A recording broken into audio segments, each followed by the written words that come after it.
Halo, selamat pagi saudara. Anda menyaksikan Sapa Jatim bersama saya Nadifa Rahma.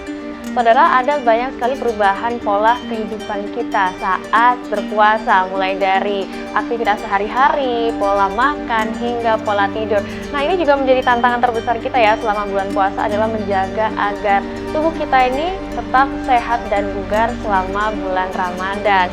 Hari ini di studio Kompas TV Malang sudah hadir Dokter Syifa Mustika. Selamat pagi Dokter Syifa. Selamat pagi Mbak. Salam Dokter kenal Syifa ini merupakan dokter spesialis penyakit dalam yang juga merupakan dosen Fakultas Kedokteran dari Universitas Brawijaya Malang. Bagaimana puasanya hari ini dokter? Alhamdulillah lancar. Harus lancar sampai nanti begitu ya dokter. Nah ini kalau dilihat kan sekarang sudah mulai masuk puasa. Sekarang juga sudah bulan Ramadan. Gimana sih dok untuk merencanakan untuk ini ya, menjaga kesehatan kita dan juga kebugaran, sehat dan bugar itu seperti apa, apalagi bulan Ramadan ini dokter? Iya, terima kasih pertanyaannya. Jadi memang penting banget ya untuk merencanakan puasa itu sebetulnya sih jauh sebelum kita berpuasa ya.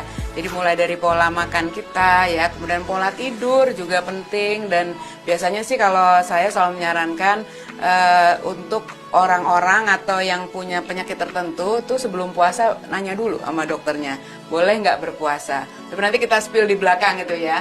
Nah sebetulnya yang paling penting adalah kita selalu walaupun kita puasa tetap harus mempertahankan aktivitas fisik ya. Jadi biar nggak lemes puasanya ya, artinya puasa tetap beraktivitas tidak mager ya. Terus kemudian tetap selama puasa itu kita mesti perhatikan ini pola makan kita dan pola minum gitu ya. Dan juga nanti tips-tips gimana pada saat sahur dan pada saat berbuka juga ada sarannya gitu ya. Jadi supaya target kita berpuasa itu bisa mendapatkan manfaat kesehatan yang optimal kayak gitu sih menurut saya. Jadi sebetulnya kita kembali ke konsep puasa ya. Jadi puasa itu dari sisi kesehatan itu manfaatnya banyak banget. Jadi memang sebetulnya dia adalah salah satu waktu ya untuk tubuh kita dan organ-organ tubuh kita itu terutama pencernaan untuk beristirahat. Jadi kalau bahasa kerennya itu detox sebetulnya. Nah ada termin atau tahapan dari berpuasa. Jadi biasanya terbagi dalam 3 waktu ya. Jadi 10 hari pertama, kemudian yang kedua dan yang terakhir. Nah jadi pada 10 hari pertama itu sangat wajar kalau tubuh kita itu dalam fase awal tuh dia beradaptasi. Nah, tapi gejalanya biasanya kan ya udah kayak lemes, mungkin lapar gitu kan ya, seperti itu. Apalagi kalau yang nggak sahur ya. Betul. Nanti nggak boleh kalau nggak sahur gitu kan ya. Terus kemudian biasanya pusing, terus kemudian kayak susah konsentrasi seperti itu. Itu wajar dan masanya itu 10 hari Mbak. Jadi nanti kalau misalnya baru awal puasa hari pertama lemes itu nggak apa-apa. Itu memang pada dasarnya begitu prosesnya. Justru saya selalu menyarankan pasien saya untuk yang punya gangguan lambung untuk berpuasa. Nah ya, kenapa? Karena nggak semuanya orang sakit lambung itu nggak puasa gitu. Justru banyak yang dengan puasa itu justru memperbaiki pencernaannya. Jadi waktu puasa itu pencernaannya enteng. Dan keluhannya kambuh pada saat berbuka, di mana berbuka makannya macam-macam gitu ya, langsung banyak tuh biasanya terasa.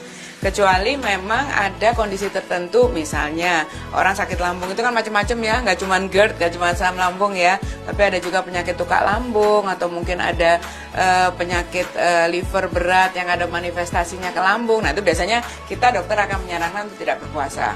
Tetapi pada orang gangguan asam lambung atau hanya dispepsia yang ringan ya, aku selalu mensarankan mereka untuk berpuasa gitu ya. Tapi dengan catatan, catatannya apa?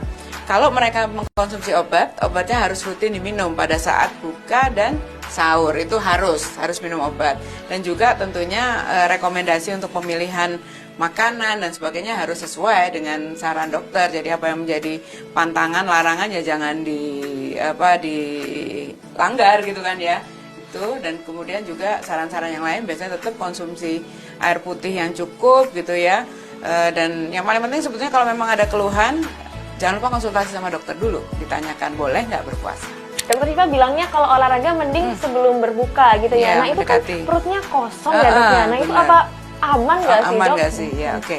Ya ini penting banget. Jadi tadi seperti aku spill ya. Jadi untuk olahraga atau aktivitas fisik itu tetap perlu ya dan disarankan memang mendekati buka puasa dan waktunya jangan lama-lama 30-60 menit tuh kalau atau 1 jam tuh kalau yang udah udah terbiasa untuk aktivitas fisik. Nah, kemudian jenisnya yang penting. Jadi kalau misalnya mau berbuka itu kita jangan forsir ya. Misalnya mau kardio ringan aja gitu. Misalnya mau jalan di treadmill ya jalan aja, jangan lari seperti itu ya. Terus kemudian beban gitu ya. Jadi mau latihan beban tipis-tipis gitu boleh, nggak apa-apa. Jadi intinya pokoknya yang ringan dan tidak terlalu forsir. Kenapa? Karena kan di sore itu cadangan energi kita udah habis tuh, udah mau habis gitu ya, seperti itu. Kemudian juga resiko dehidrasi. Tapi tetap kalaupun kita berolahraga kan nggak lama nanti mau buka gitu kan ya. Jadi sebenarnya masih aman seperti itu. Cuman tinggal kita pilihannya aja. Jadi saranku tadi kardio ringan atau latihan beban yang nggak terlalu heavy lifting itu masih oke, seperti itu. Siang hari jangan berolahraga karena udara panas, dan kemudian itu tuh di fase peralihan gitu ya. Di saat cadangan glukosa yang kita dapatkan pada saat sahur itu kan udah habis. Nah, itu kan digantikan dengan cadangan energi yang ada di dalam tubuh kita. Jadi itulah kenapa kalau siang tuh kan kita ngantuk ya. Jadi kayaknya kita titik terendah gitu. Tapi kemudian kalau dibawa istirahat sebentar aja kan kita udah bisa fresh lagi. Jadi sebenarnya itu terjadi mekanisme di dalam tubuh kita tuh untuk menggantikan gitu ya cadangan energi yang tadinya kita dapat dari makanan yang ada di pencernaan digantikan dengan simpanan energi yang ada di dalam tubuh kita kayak gitu. Disarankan minumnya tuh hangat. Jadi jangan dingin. Sebenarnya aku dari sisi kesehatan ya tidak disarankan untuk buka tuh langsung minum yang dingin, es dan sebagainya itu nggak disarankan gitu. Artinya nggak bagus, semua orang nggak semua orang bisa menerima hal itu. Jadi disarankan air putih ya, hangat atau sesuatu yang manis ya, kurma boleh ya, karena kurma tuh dia cepat untuk mengembalikan cadangan atau kadar gula kita ya, seperti itu. Terus kemudian makanan ringan, jangan waktu buka terus langsung kita makan besar.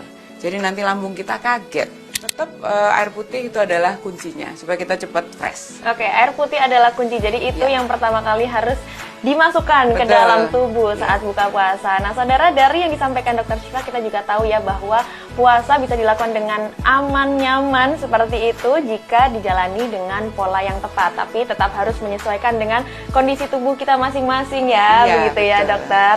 Nah, semoga puasa kita juga bukan hanya sekedar ibadah tapi juga untuk menjaga kesehatan dan membawa manfaat ya bagi kesehatan kita. Karena puasa adalah detox juga tadi yang disampaikan oleh Dr. Syifa. Oke, terima kasih Dr. Syifa untuk tips-tipsnya, sangat bermanfaat. Apalagi terkait dengan olahraga dan makanan apa saja yang perlu kita makan saat buka dan sahur, seperti itu.